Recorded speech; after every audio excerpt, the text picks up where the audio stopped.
سلام به همتون. من اومدم یه جای خفن، یه جایی که همش بوی طبیعت میده. آبیدر سنندج، پناهگاه بالای کوه‌ها. بریم که بترکیم.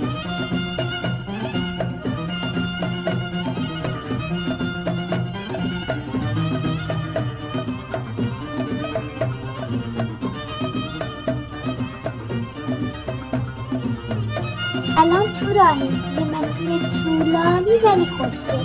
پاهامون شل شدن ولی حال دلمون خیلی خوبه. تا برسیم پناهگاه یه آهنگ شاد کردی مهمون دلتون.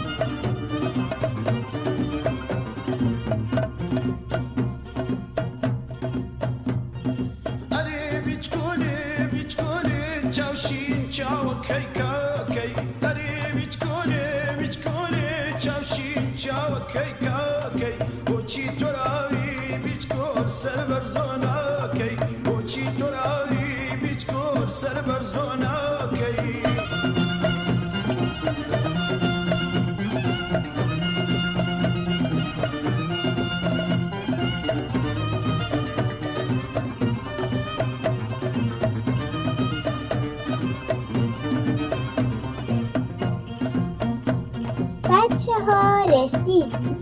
وای چقدر خفن اینجا. هوای خنک، منظره شهر، یه حس فوق‌العاده. اصلا انگار کل شهر زیر پامه.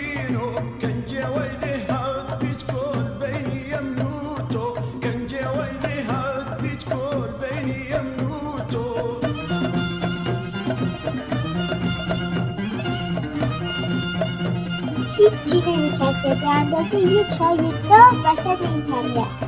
بفرمایید بخورید که دل سیر شه، دل پرواز کنه.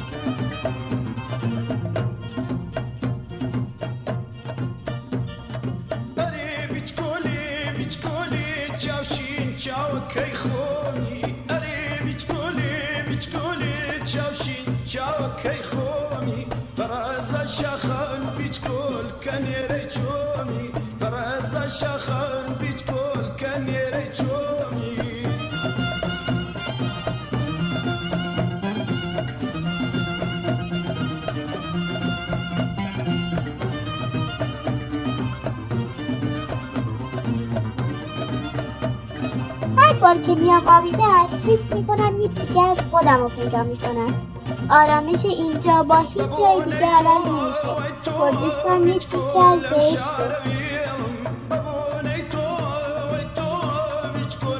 شعري